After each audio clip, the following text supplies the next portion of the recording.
Monsieur Baradel, vous êtes présent avec nous aujourd'hui pour répondre à nos questions. Alors, vous êtes chef de projet Genevois pour le Grand Genève. Est-ce que vous pouvez nous expliquer rapidement l'organisation du Grand Genève et la fonction que vous y exercez? Donc, le Grand Genève se base sur une organisation franco-valdo-genevoise qui existe depuis plus d'une quinzaine d'années sur le territoire. Franco-valdo-genevoise, donc ça veut bien dire qu'elle est organisée autour d'une équipe qui est composée du canton de Genève, du pôle métropolitain du Genevois français pour la partie française et de Région de Nyon pour la partie vaudoise. Donc, c'est une équipe d'environ 25 personnes qui travaillent sur l'aménagement du territoire d'une façon générale à l'échelle de l'ensemble de l'agglomération du Grand Genève.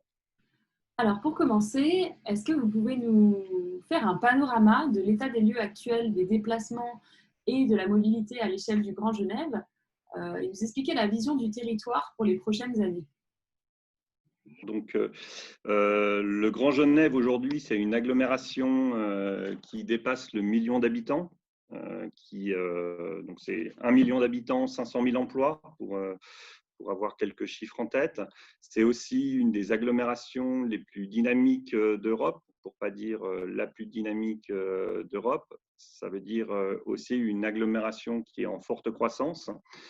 Et un des éléments qui révèle d'une certaine façon cette croissance importante, c'est un important flux pendulaire, notamment flux transfrontalier pendulaire, qui existe depuis de nombreuses années. Si on prend l'exemple des relations qui sont en lien avec le canton de Genève, aujourd'hui, il y a un peu plus de 600 000 passages aux frontières qui se produisent tous les jours. Et ça, ce sont des flux qui croissent de plus de 2% par an depuis une dizaine d'années. Donc vraiment, cette notion de dynamisme du territoire est très importante. Et ce qu'on voit aussi, c'est qu'il y a de fortes disparités en termes de part modale des différents modes de transport selon les centres régionaux qui sont reliés, notamment au niveau du Pays de Gex. Il y a une prédominance nette de la voiture dans ces différentes relations. Alors, quel est l'intérêt de prolonger le tramway vers Ferney-Voltaire pour le Grand Genève? Est-ce que vous pouvez nous développer un peu les raisons et les opportunités d'un tel projet? On observe que les flux d'échanges entre Genève, ou le canton de Genève et Ferney, et derrière Ferney, tout le Pays de Gex, sont aujourd'hui très élevés et continuent à se renforcer depuis de nombreuses années. De manière très basique, en fait, on observe que le réseau routier ou les lignes de bus transfrontalières aujourd'hui sont régulièrement saturées en heure de pointe. Donc, à l'horizon de réalisation de la ZAC qui aujourd'hui est prévue, on sait, si on regarde un petit peu les prévisions des études, que cette saturation, elle va augmenter. On parle d'une saturation qui pourrait atteindre 130% par exemple dans le tunnel qui passe au niveau de l'aéroport. Donc, il y a un véritable intérêt à agir et à réaliser des infrastructures de transport structurantes, lourdes, qui vont dans le sens du report modal. Donc, une infrastructure de transport collectif de type tramway, et pour répondre à la demande déjà actuelle, mais également à son développement. Peut-être ce qu'il faut dire aussi, c'est qu'il y a d'autres projets qui sont aujourd'hui en cours de réalisation ou qui vont quasiment entrer en mise en service. Je pense notamment au bus à haut niveau de service entre Gex et Ferney-Voltaire, puis Genève.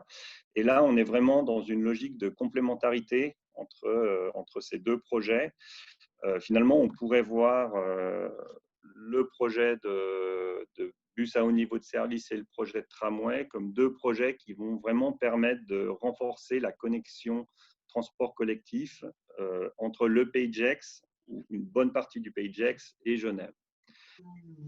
Monsieur Baradel, quelles sont les clés de réussite de ce projet transfrontalier, notamment par exemple au regard des précédentes expériences comme celle du tramway d'Annemasse? Aujourd'hui, on a en 2019 a été mis en service le tramway d'Annemasse. Donc, on a aussi une très bonne expérience qui nous permet de nous projeter, de mieux nous projeter. Finalement, ce que je retiendrai, c'est vraiment la qualité de l'articulation entre les réseaux de transport. Donc ici, on pourrait dire le BHNS, enfin le bus à haut niveau de service Gex, Ferney, Genève et le futur tramway, et d'arriver à inscrire ce tramway dans un concept global de mobilité, en lien également avec la mobilité douce. Si on reprend l'analogie avec Annemasse, donc on a le tramway, on a le Léman Express, on a la voie verte.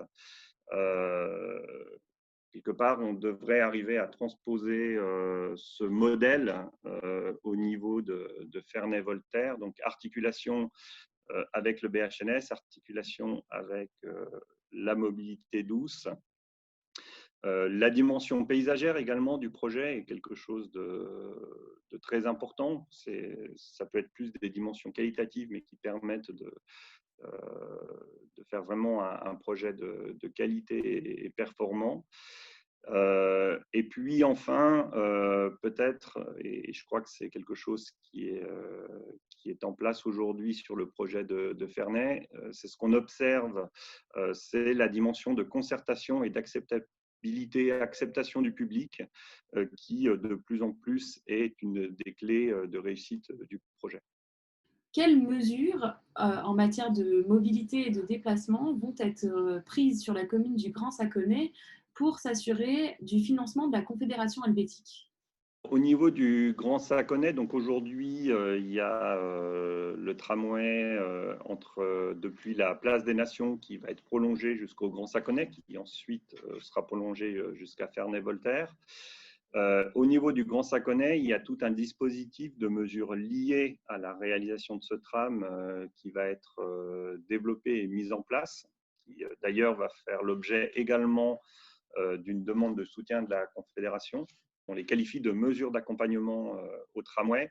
Ce sont principalement des mesures de mobilité douce et de transport public qui sont dans un corridor pas directement sur l'axe de tram, mais plutôt sur des corridors parallèles à l'axe de tram, et qui visent vraiment à articuler l'ensemble des circulations de tous les modes.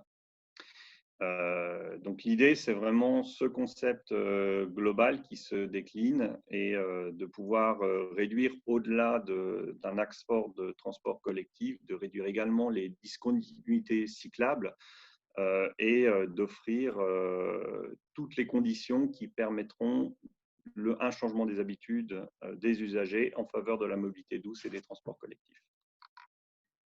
Merci Monsieur Baradel pour ces réponses. Je vous souhaite une très bonne journée.